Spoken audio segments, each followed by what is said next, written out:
So good morning friends. So ఇప్పుడు మనం ఒక దారుణమైన సంఘటన గురించి మాట్లాడుకుందాం. ఆ సంఘటన ఏంటి, అసలు ఏం జరిగింది ఏంటి అంటే, కర్నూల్లో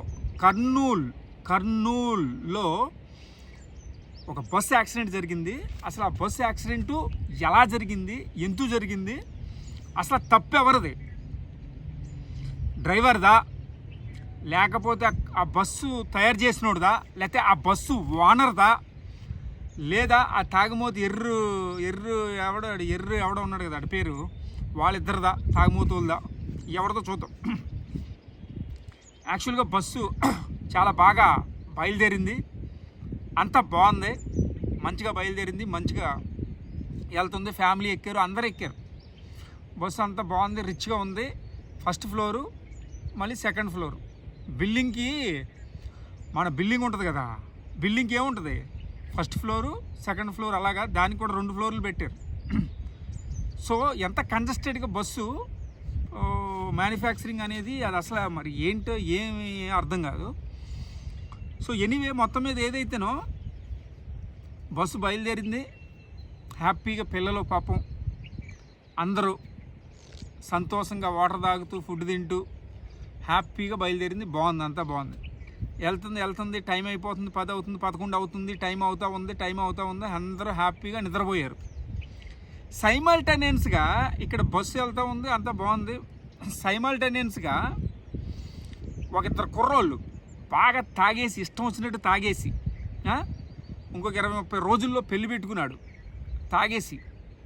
వాడేం చేశాడు, అర్ధరాత్రిగార బండికి లైట్ లేదు, ఏమీ లేదు, ఒక బ్లాక్ పల్సర్ బైక్ వేసుకుని వాడు తెలుసు కదా, ఇంకా వాడు డ్రైవ్ చేసుకుంటూ వచ్చేస్తున్నాడు. ఆ పల్సర్ బండితోటి ఈడు ప్రభుదేవ అనుకున్నాడో, మరి మెగాస్టార్ చిరంజీవి అనుకున్నాడో తెలియదు, కానీ అంటే నవ్వుకునే సిచ్యువేషన్ కాదండి ఇది. అయితే ఈడు పల్సర్ బండితో డ్యాన్సులు వేయడం, ఎందుకు వేస్తున్నాడు వీడు డ్యాన్సులు అంటే, వీడికి బుర్ర పనిచేయట్లే. మెయిన్ మ్యాటర్ అది. బుర్ర పనిచేయట్లేదంటే ఎందుకు పనిచేయట్లేదు, బుర్ర ఎందుకు పనిచేయట్లేదంటే, తాగేసాడు కదా మత్తులో. అసలు మందు తాగి డ్రైవ్ చేయటం అనేది తప్పు, అవునా కదా? కానీ ఇవన్నీ పక్కన పెట్టి వాడు ఫ్రెండ్ తాగేసి వెళ్తున్నారు, బైక్ మీద వస్తున్నారు, ఎంజాయ్ చేస్తూ వస్తున్నారు. ఒక డివైడర్ గుద్దేశాడు, దానికి లైట్ లేదు, ఆడేమో మైకులో ఉన్నాడు. గుద్దేస్తే ఏమైంది, వెంటనే చచ్చిపోయాడు. బండి ఏమో రోడ్డు మీద పడిపోయింది, బ్లాక్ పల్సర్ బైకు. ఈడేమో అన్కాన్షియస్లో ఉన్నాడు, ఫ్రెండ్ గాడు బతికాడు. ఈ ఎదవేదో కొంచెం ఒక 2-3 నిమిషాల్లో లేచినప్పుడు ఆ బైక్ తీసుకొచ్చి పక్క పెట్టాలి కదా, పెట్టలేదు. సరే శవాన్ని తీసుకొస్తున్నాడు, ఆ శవాన్ని ఏదో ట్రై చేసేట్టు తీసుకెళ్ళడానికి.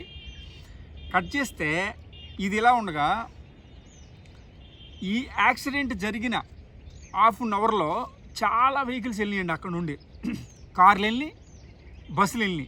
ఒక బ్లూ బస్సు అయితే ఆ బండిని ఢీక్కుని వెళ్ళింది. చూడండి, ఇక్కడ మనం ఆలోచించవలసిన విషయం ఏంటంటే, ఇప్పుడు ఒక్కసారి మనం ఆలోచిస్తే సొసైటీ ఎలా తయారైందో, ఇలాంటి సొసైటీలోనా మనం ఉన్నది, చాలా బాధాకరంగా ఉందండి, నిజంగా బాధాకరంగా ఉంది.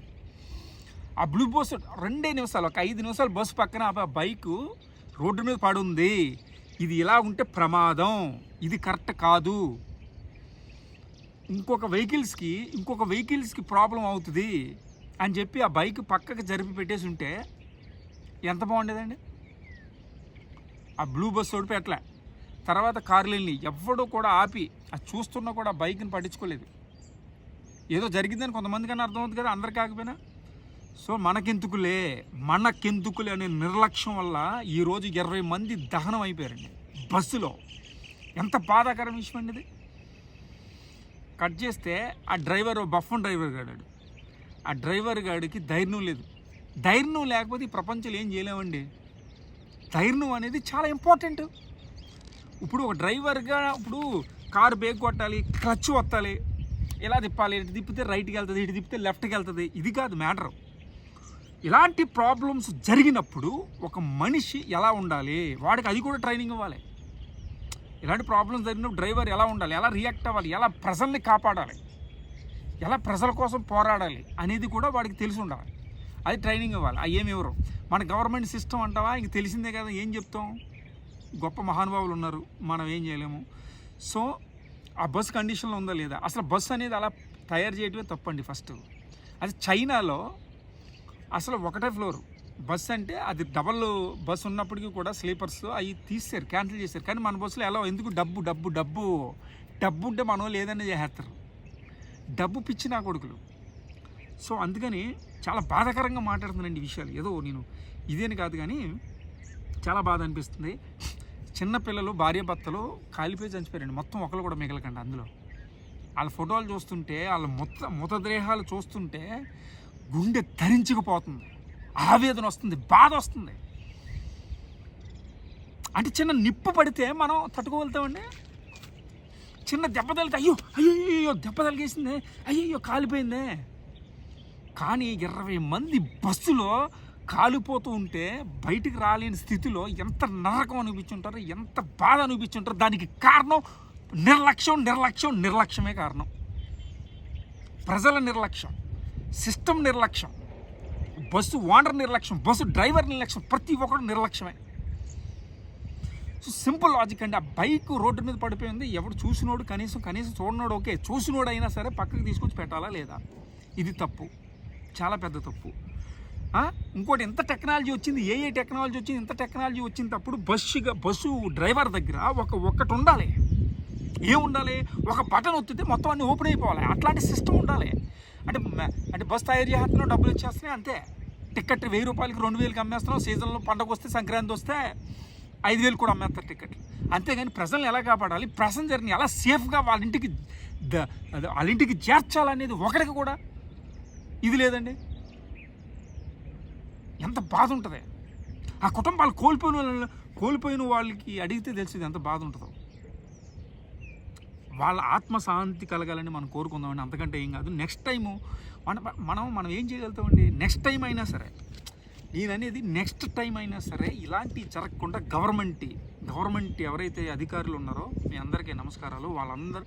సో ప్రతిదీ సిస్టమేటిక్గా చేయండి, కొంచెం ఆలోచించండి. బస్సుని ఎలా ట్రావెల్ చేయాలి, బస్సుని ఎలా ఇది చేయాలి, ప్రతి సెక్టార్ని మన భారతదేశంలో ప్రతి సెక్టర్ని ఎలా నడిపించాలి ఏంటి అనేది రూల్స్ పాటించండి, రూల్స్ పెట్టండి, కఠినంగా రూల్స్ ఉండాలి, బాగా ఉండాలి రూల్స్.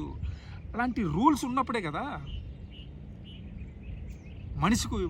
మనిషి స్వేచ్ఛగా బతకగలుగుతాడు.